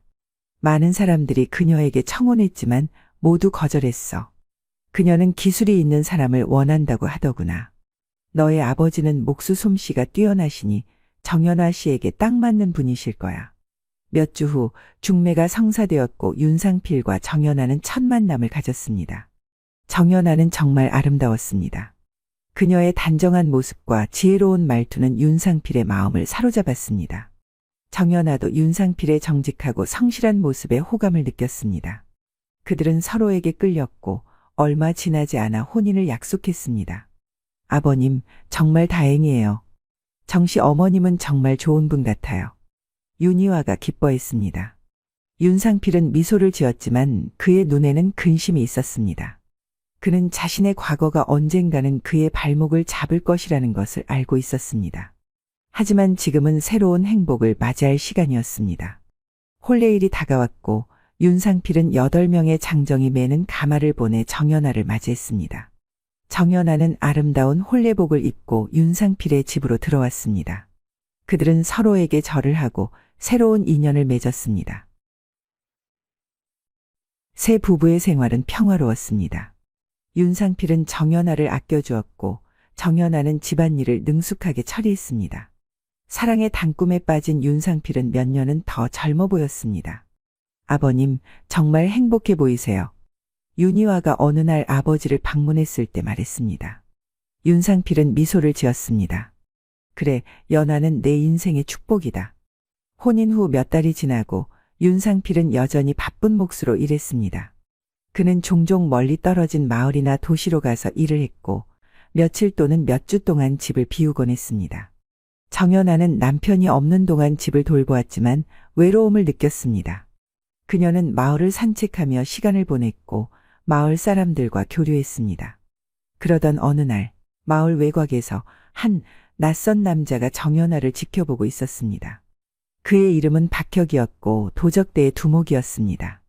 그는 정연아의 아름다움에 매혹되었습니다. 박혁은 정연아가 혼자 있을 때 그녀에게 다가갔습니다. 부인, 이렇게 아름다운 분이 왜 혼자 계시오? 박혁이 부드러운 목소리로 물었습니다. 정연아는 낯선 남자에게 경계심을 가졌습니다. 누구십니까? 저는 박혁이라고 합니다. 한양에서 온 상인입니다. 그는 거짓말을 했습니다. 정연아는 그의 말에 안심했습니다. 박혁은 잘생기고 말솜씨가 좋았습니다. 그는 정연아에게 한양의 이야기를 들려주며 그녀의 마음을 사로잡았습니다. 그 후 박혁은 자주 정연아를 찾아왔습니다. 그는 윤상필이 집을 비울 때를 노려 방문했고 정연아에게 값비싼 선물을 가져다 주었습니다. 처음에 정연아는 거절했지만 점점 그의 관심에 마음이 흔들렸습니다. 박혁은 그녀에게 따뜻한 말을 속삭였고 그녀의 외로움을 달래주었습니다. 윤희와는 어느 날 아버지의 집을 방문했을 때 정연아가 낯선 남자와 이야기를 나누는 것을 보았습니다.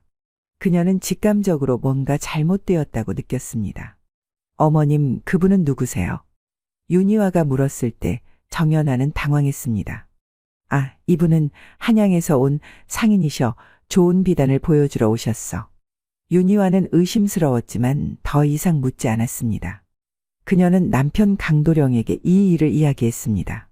무언가 이상해요. 그 남자의 눈빛이 정말 좋지 않았어요. 강도령은 윤희화의 말을 진지하게 받아들였습니다. 내가 조사해 볼게. 걱정하지 마. 강도령은 그날 밤 윤상필의 집 근처에 숨어 지켜보았습니다. 그는 한 남자가 담을 넘어 정연아의 방으로 들어가는 것을 보았습니다. 그리고 방 안에서 들려오는 소리는 그의 의심을 확신으로 바꾸었습니다. 언제 그 늙은이를 처치할 거요? 남자의 목소리가 들렸습니다. 곧이요. 하지만 먼저 그가 숨겨둔 보물지도를 찾아야 해요. 정연아의 목소리였습니다. 찾으면 나와 함께 떠나서 부자로 살 수 있을 거요. 강도령은 충격을 받았습니다. 그는 즉시 윤희화에게 돌아가 이 사실을 알렸습니다. 뭐라고요? 그럴 리가 없어요. 윤희화는 믿을 수 없었습니다. 내 귀로 직접 들었소. 그들은 당신의 아버지를 해치려고 계획하고 있소. 윤희화는 눈물을 흘렸습니다. 어떻게 이런 일이? 아버지께 알려야 해요.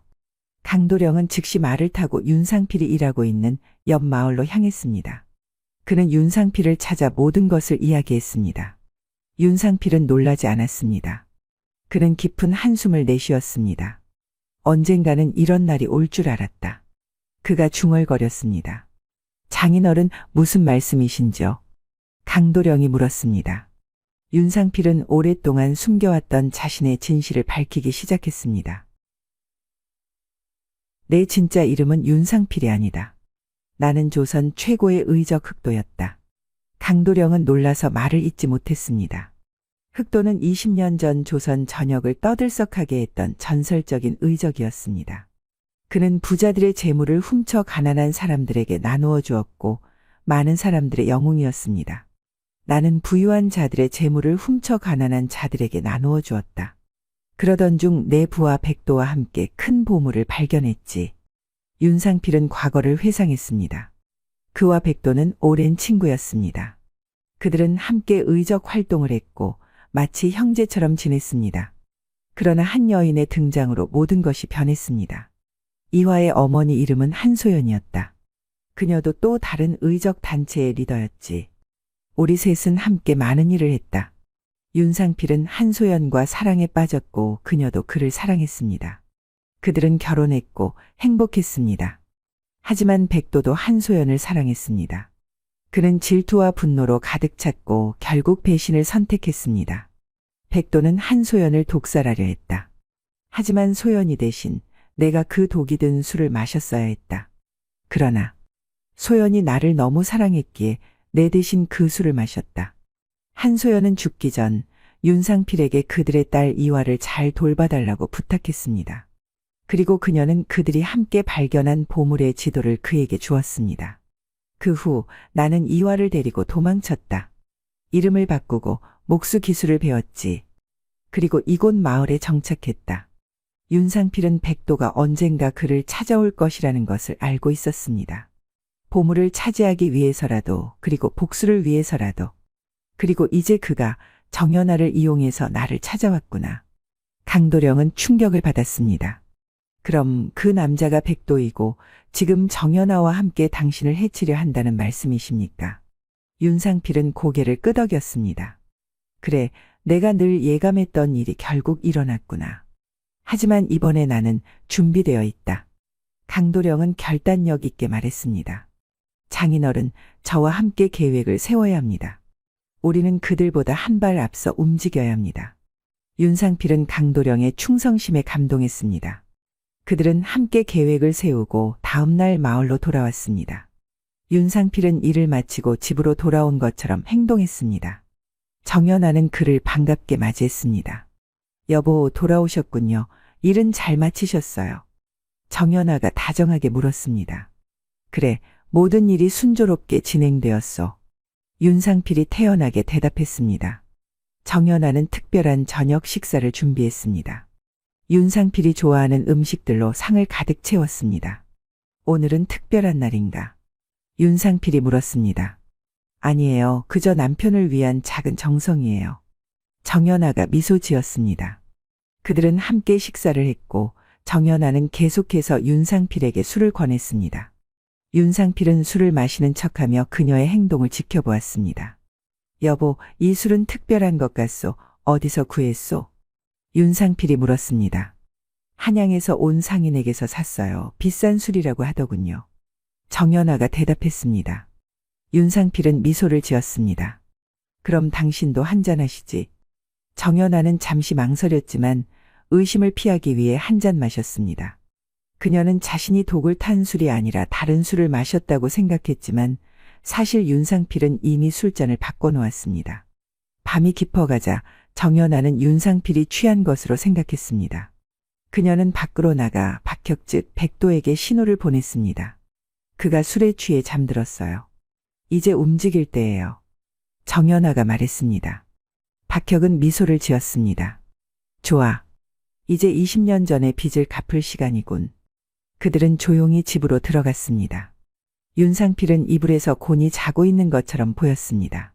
박혁이 칼을 꺼내 들고 다가갔을 때 갑자기 방 안의 모든 촛불이 한꺼번에 꺼졌습니다. 뭐지? 박혁이 놀라서 말했습니다. 그 순간 어둠 속에서 밧줄이 날아와 박혁을 묶었습니다. 윤상필은 이미 깨어 있었고 그가 미리 준비해둔 함정에 걸려든 것이었습니다. 백도 20년 만이구나. 윤상필의 목소리가 어둠 속에서 들려왔습니다. 촛불이 다시 켜지고 방 안의 상황이 드러났습니다. 박혁은 바닥에 묶여 있었고 강도령이 그를 지키고 있었습니다. 윤희화도 방 한쪽에 서 있었습니다. 정연아는 충격을 받았습니다. 어떻게 이런 일이? 윤상필이 말했습니다. 네가 준비한 독이 든 술을 난 이미 다 알고 있었다. 정연아는 갑자기 다리에 힘이 풀리는 것을 느꼈습니다. 그녀가 마신 술에는 정말로 독이 들어 있었습니다. 아니, 제발. 정연아가 바닥에 쓰러졌습니다. 박혁은 분노했습니다. 이게 무슨 짓이냐? 내가 내 사랑을 빼앗고 내 인생을 망쳤다. 윤상필은 차분하게 대답했습니다. 한소연은 나를 선택했다. 그것은 그녀의 마음이었다. 내가 질투 때문에 그녀를 해친 것이지. 그녀는 내 것이었어야 했다. 박혁이 소리쳤습니다. 윤희화는 쓰러진 정연아를 바라보았습니다. 독이 그녀의 몸에 퍼지고 있었습니다. 아버지, 그녀를 살릴 수 없나요? 윤상필은 머리를 저었습니다. 그녀가 마신 독은 치료법이 없다. 그녀 자신이 타인을 해치려 했던 바로 그 독이다. 정연아는 바닥에서 고통스럽게 몸부림쳤습니다. 제발 살려주세요.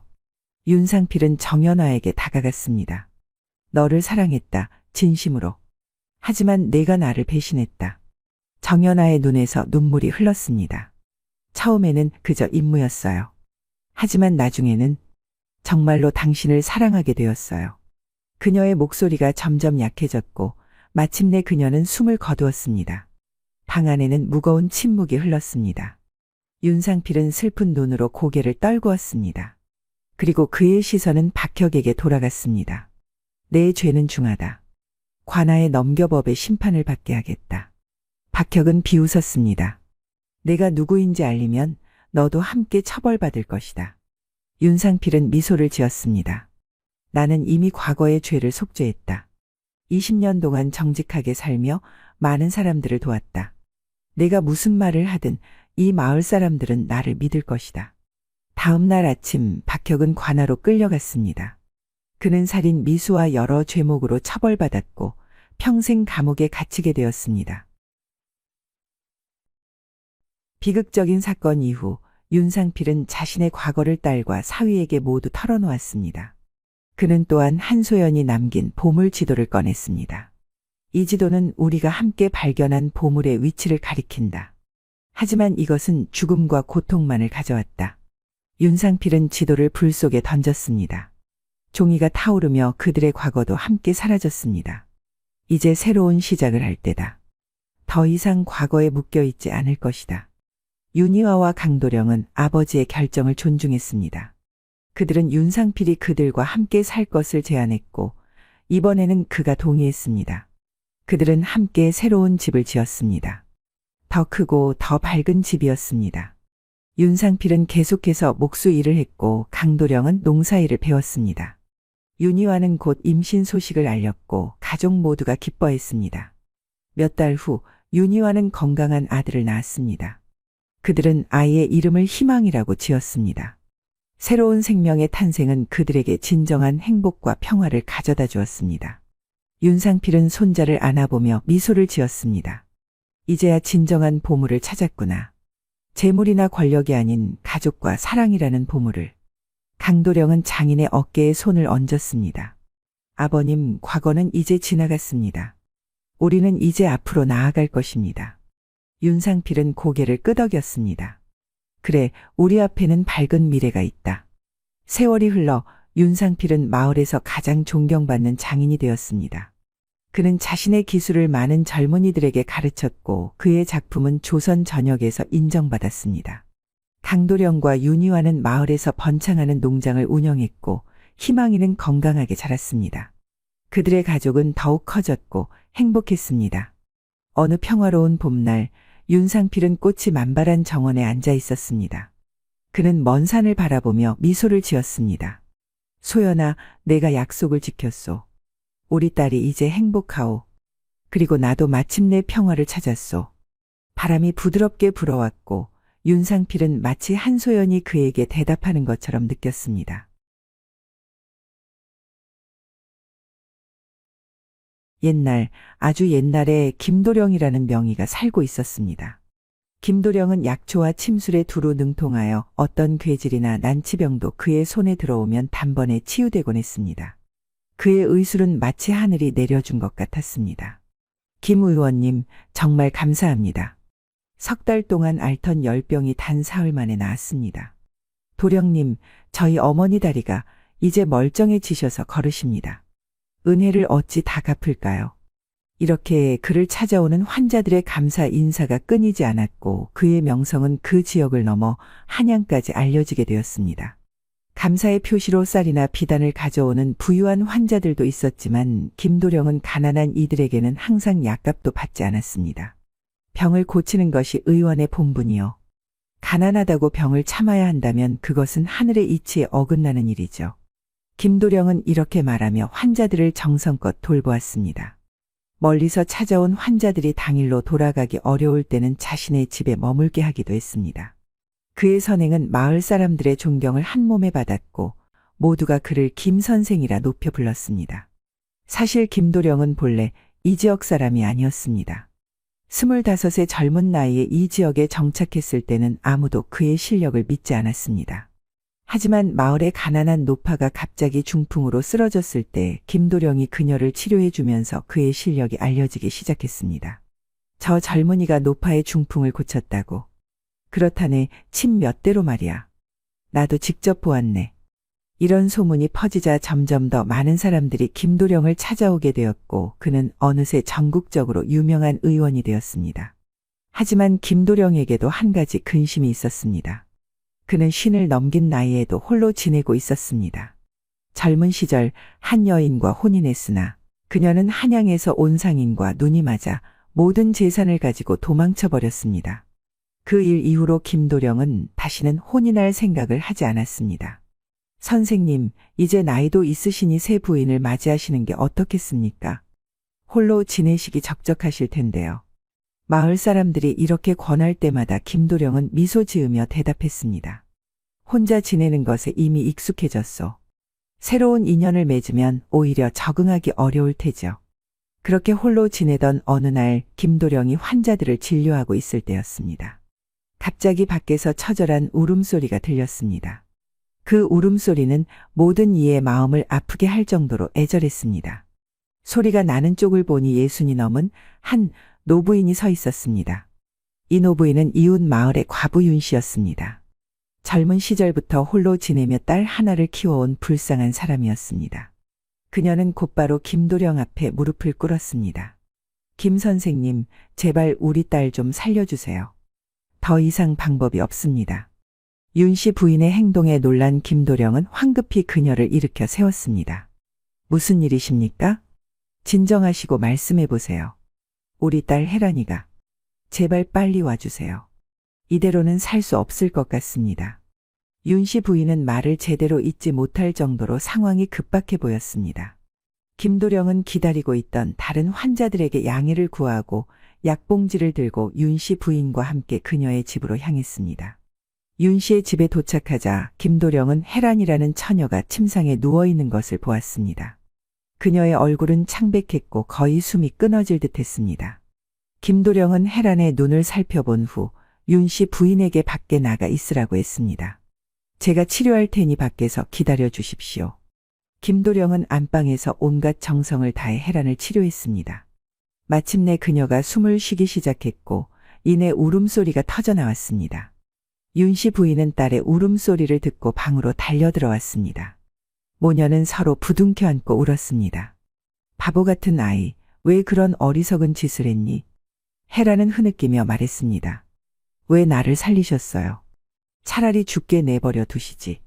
알고 보니 혜란은 인근에서 가장 아름다운 처녀로 소문난 여인이었습니다. 하지만 그녀는 마음이 고운 만큼 자존심도 강했습니다. 혜란은 오랫동안 이웃 마을의 양반집 아들인 정도령을 사모해왔습니다. 그들은 서로 사랑을 약속했지만 정도령이 과거에 급제한 후 그는 갑자기 부유한 상인의 딸과 혼인했습니다. 그 소식을 들은 혜란은 삶에 대한 의욕을 잃고 독약을 마셨던 것입니다. 윤 씨 부인이 발견했을 때 그녀는 이미 거의 숨이 끊어질 지경이었고 급히 김도령을 찾아간 것이었습니다. 그날 저녁 윤 씨 부인은 달걀 한 바구니를 들고 혜란과 함께 김도령의 집을 찾아와 감사의 인사를 전했습니다. 이것은 우리 집에서 키우는 닭이 낳은 달걀입니다. 별것 아니지만 감사의 마음으로 받아주세요. 김도령은 미소를 지으며 답했습니다. 모두 이웃 사촌의 도리라 생각하시면 됩니다. 이런 정성은 받을 수 없습니다. 가져가십시오. 그리고 혜란을 바라보며 덧붙였습니다. 인생은 누구에게나 단 한 번뿐입니다. 이렇게 소중한 목숨을 함부로 버리면 안 됩니다. 이 세상에서 생사를 제외하면 모든 것은 작은 일이죠. 어머니께서 얼마나 고생하며 당신을 키우셨는지 생각해 보세요. 앞으로는 어리석은 일을 반복하지 마십시오. 혜란은 고개를 숙이며 대답했습니다. 김 선생님의 말씀 명심하겠습니다. 앞으로는 잘 살아서 어머니께 효도하겠습니다. 더 이상 걱정 끼치지 않을게요. 윤 씨 부인은 딸의 말에 위안을 받고 눈물을 흘렸습니다. 혜란의 자살 시도 소식은 마을에 빠르게 퍼졌습니다. 사람들은 그녀를 두고 수군거렸습니다. 혜란이가 정도령 때문에 목숨을 끊으려 했대. 아무리 예쁘다 해도 그런 경망스러운 여자는 아내로 삼기 힘들지. 이전에 혜란에게 마음이 있던 젊은이들도 더 이상 그녀에게 관심을 보이지 않았습니다. 혜란은 사람들이 등 뒤에서 자신을 흉보는 것을 알고 매우 괴로웠습니다. 밤이면 이불 속에서 홀로 울었습니다. 윤 씨 부인은 딸의 마음을 알고 매우 걱정했습니다. 딸이 또다시 극단적인 선택을 할까 두려워 밤낮으로 지켜보았습니다. 어느 날 마을의 큰 부자 최참판이 윤 씨의 집을 찾아와 혜란을 그의 아들과 혼인시키자고 제안했습니다. 내 아들과 혼인하면 평생 먹고 살 걱정은 없을 것이오. 윤 씨 부인의 노후도 우리가 책임지겠소. 최참판의 아들은 30이 넘었지만 선천적으로 지능이 낮아 정상적인 여자들은 그와 혼인하려 하지 않았습니다. 하지만 최참판은 혜란이 이제 평판이 나빠져 다른 구혼자가 없으니 좋은 기회라고 생각했던 것입니다. 윤 씨 부인은 최참판의 집이 부유하고 넓은 땅과 큰 저택을 소유하고 있어 딸이 물질적으로 편안하게 살 수 있을 것이라 생각했습니다. 그러나 혜란은 강하게 거부했습니다. 그 사람은 아무것도 모르는 바보예요. 그런 사람과 살면 무슨 의미가 있겠어요. 최참판은 혜란의 말을 듣고 크게 화를 냈습니다. 당신 같은 평판 나쁜 여자가 아직도 눈이 높구나. 얼굴이 좀 예쁘다고 그렇게 교만할 수 있나. 우리 아들과 결혼하지 않으면 누구와 할 수 있을 것 같나. 그러고는 분노하며 떠났습니다. 윤 씨 부인은 최참판의 말에 마음이 아팠습니다. 예전에는 내가 고집이 셌지만 지금은 상황이 다르다. 최참판의 아들과 혼인해도 먹고 살기는 괜찮을 텐데. 헤라는 고개를 저었습니다. 평생 혼인을 못해도 그런 사람과는 살지 않겠어요. 윤 씨 부인은 딸이 또 극단적인 생각을 할까 걱정되어 마을의 유명한 중매쟁이 박 씨 부인을 찾아갔습니다. 그녀는 헤란을 위해 좋은 신랑감을 찾아달라고 부탁했습니다. 남편감이 가난해도 괜찮고 나이가 많아도 괜찮습니다. 단지 헤란을 받아줄 수 있는 사람이면 됩니다. 박 씨 부인은 솔직하게 대답했습니다. 말씀드리기 죄송하지만 헤란이처럼 한번 이름에 흠이 생긴 처녀는 좋은 신랑감을 구하기 어렵습니다. 남자들이 원하지 않을 겁니다. 비록 박 씨 부인의 말이 좋진 않았지만 현실적이었습니다. 윤 씨 부인은 그저 고개를 끄덕일 뿐이었습니다. 당신 말이 맞습니다. 그래도 부탁드립니다. 어느 이른 아침 박 씨 부인은 감기에 걸려 김도령의 집을 찾았습니다. 그녀는 김도령이 홀로 밥을 짓는 모습을 보고 갑자기 헤란이 생각났습니다. 김 선생님, 혼자 밥도 챙겨 드시니 너무 힘드시겠네요. 반려자를 찾아 밥도 해주고 옷도 빨아주면 어떨까요? 김도령은 미소 지으며 대답했습니다. 이렇게 오랫동안 혼자 살다 보니 이미 익숙해졌습니다. 괜찮습니다. 박 씨 부인은 계속해서 말했습니다. 젊어서는 괜찮지만 나이 들면 더욱 외롭습니다. 제가 아는 처녀가 있는데 얼굴도 꽃같이 예쁘고 솜씨도 좋습니다. 김도령은 예의상 말했습니다. 아마도 그 처녀는 이 늙은이를 원하지 않을 테죠. 그의 말은 단순히 겸손한 거절이었지만 박 씨 부인은 이를 기회로 삼았습니다. 그녀는 진료를 마치고 바로 윤 씨 모녀에게 찾아가 김도령의 이야기를 전했습니다. 윤 씨 부인은 고개를 갸우뚱했습니다. 김 선생님은 좋은 분이지만 나이가 너무 많지 않나요? 이건 좀. 그러나 뜻밖에도 헤란이 말했습니다. 나이는 문제가 되지 않아요. 저는 김 선생님 같은 분과 혼인하고 싶어요. 윤 씨 부인은 놀라서 딸을 바라보았습니다. 자신의 귀를 의심할 정도였습니다. 박 씨 부인은 환하게 웃으며 말했습니다. 역시 헤란이가 현명하군요. 김 선생님은 비록 나이가 많지만 인품이 훌륭하고 생활도 넉넉합니다. 그와 혼인하면 고생하지 않을 겁니다. 그날로 박 씨 부인은 헤란을 데리고 김도령의 집을 찾았습니다. 김도령은 박 씨 부인이 데려온 처녀가 헤란임을 보고 깜짝 놀랐습니다. 사실 그는 마음속으로 헤란의 아름다움에 이미 감탄하고 있었지만 이런 젊고 아름다운 여인이 자신에게 시집오리라고는 상상도 하지 못했습니다. 이건 적절하지 않을 것 같습니다. 돌아가십시오. 김도령의 냉담한 반응에 헤란은 상처를 받고 눈물을 흘렸습니다. 저도 알아요. 선생님께서 저를 꺼리시는 거죠. 모든 사람들이 저를 꺼려요. 이런 세상에 살아서 무슨 의미가 있을까요? 말을 마치자마자 헤란은 벽을 향해 머리를 부딪히려 했습니다. 김도령은 재빨리 그녀를 붙잡았습니다. 당신은 지금 인생에서 가장 아름다운 시기를 보내고 있습니다. 왜 그렇게 삶을 경시하시는 건가요? 꽃이 피어도 감상할 사람이 없으면 결국 혼자 시들어버릴 뿐입니다. 헤라는 흐느끼며 김도령의 품에 안겼고 그 순간 김도령의 마음은 녹아내리기 시작했습니다. 박 씨 부인이 재빨리 말했습니다. 김 선생님, 그냥 받아들이세요. 헤란이는 정말 좋은 아이입니다. 김도령은 헤란의 현재 상황을 이해했고 그녀에게 더 이상의 상처를 주고 싶지 않았습니다. 결국 그는 고개를 끄덕였습니다. 얼마 지나지 않아 김도령은 헤란을 아내로 맞이했습니다. 신혼의 밤 부부는 서로를 깊이 이해하고 사랑했습니다. 헤란은 김도령의 따뜻한 마음과 지혜에 감동했고 김도령은 헤란의 순수함과 아름다움에 매료되었습니다. 하지만 마을 사람들은 이 결혼을 좋게 보지 않았습니다. 그들은 뒤에서 수군거렸습니다. 나이 차이가 너무 많아 김 선생이 어떻게 헤란을 만족시킬 수 있을까? 김도령은 사람들의 이야기를 알면서도 모른 척했습니다. 그는 헤란을 매우 소중히 여겼고 그녀에게 정성을 다했습니다. 헤란도 김도령에게 다정하고 배려심이 많았습니다. 그녀는 밥을 짓고 옷을 빨고 집안을 깨끗이 정돈했습니다. 김도령은 늘 말했습니다. 아내를 얻고 나서야 진정한 삶의 기쁨을 알게 되었소. 당신은 내게 이전에 없던 행복을 주었소. 헤라는 김도령의 품에 안겨 수줍게 대답했습니다. 저도 감사합니다, 당신. 따뜻한 보금자리를 주시고 저를 세상에서 가장 행복한 여자로 만들어 주셨으니까요. 부부는 신혼의 단꿈에 빠져 젊은 부부 못지않게 사랑을 나누었습니다. 어느 날 헤란이 약초를 캐러 산에 갔다가 길가에 쓰러진 젊은 남자를 발견했습니다. 그녀는 서둘러 집으로 돌아와 김도령에게 알렸습니다. 김도령은 이웃들의 도움을 받아 그 젊은이를 집으로 데려왔습니다. 김도령이 그를 치료한 후 헤라는 그에게 따뜻한 국수를 대접했습니다. 젊은이는 부부에게 깊이 감사했습니다. 그의 이름은 이도훈이었고 28살의 평안도 출신이었습니다. 고향에 큰 홍수가 나서 가족들과 함께 피난을 나왔는데 길에서 부모님을 모두 잃었습니다. 이도훈의 슬픈 이야기를 들은 김도령은 그를 불쌍히 여겼습니다. 여기 머물고 싶다면 우리와 함께 지내도 좋소. 이도훈은 기쁨에 넘쳐 김도령 앞에 무릎을 꿇었습니다. 선생님은 저희 은인이십니다. 소가 되고 말이 되어 선생님을 모시겠습니다.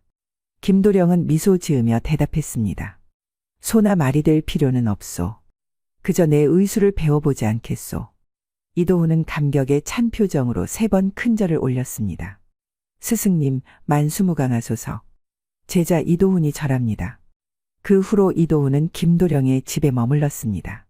그는 매일 김도령을 도와 약재를 준비하며 물을 깃고 마당을 쓸고 장작을 패는 등 집안일을 도왔습니다. 헤란이 시장에 쌀과 밀가루를 사러 갈 때면 그가 짐을 날라주곤 했습니다. 이도훈은 매우 영리해서 얼마 지나지 않아 감기나 열병 같은 간단한 질병도 치료할 수 있게 되었습니다.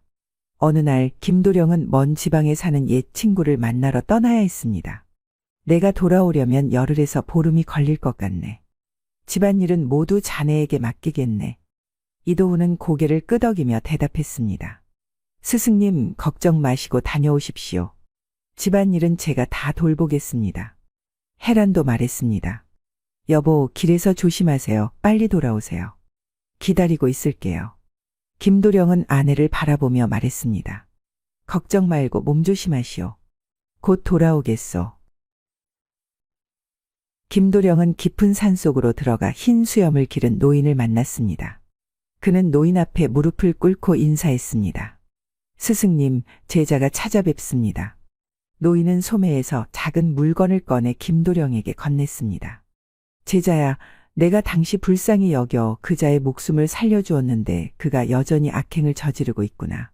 이제는 세상을 위해 그를 처단해야 할 때가 된 것 같다. 두 사람은 이야기를 더 나눈 후 김도령은 작별 인사를 하고 떠났습니다.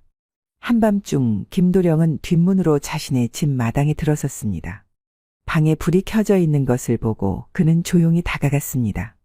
그리고 창문에 작은 구멍을 내고 안을 들여다보았습니다. 예상대로 이도훈과 헤란이 부부처럼 서로를 껴안고 있었습니다. 헤란이 말했습니다. 당신을 만나고 나서야 진정한 사랑이 무엇인지 알게 되었어요. 저를 데리고 떠나주세요. 아무도 우리를 모르는 곳으로 가서 행복하게 살아요. 이도훈이 대답했습니다. 지금은 내가 의술을 충분히 배우지 못했소. 좋은 삶을 살기 어려울 거요. 우선 그의 비법서를 손에 넣고 떠나면 어디서든 잘 살 수 있을 거예요. 헤란의 말에 이도훈이 고개를 끄덕였습니다. 그가 돌아오면 당신이 그를 달래서 비법서를 보여달라고 하시오. 만약 그가 거부하면 다른 방법을 써야 할 것이오. 김도령은 그들의 대화를 모두 듣고 난 후 방 안에서 이상한 소리가 들려오자 얼굴에 씁쓸한 미소를 지었습니다. 그는 소매에서 스승님이 준 호랑이 방울을 꺼냈습니다. 그리고는 발로 침실 문을 힘껏 찼습니다.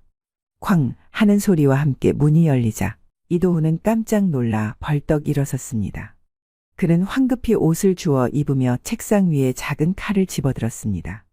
김 선생님, 이렇게 빨리 돌아오실 줄은 몰랐습니다. 이도훈의 목소리가 떨렸습니다. 김도령은 손에 든 호랑이 방울을 흔들기 시작했습니다.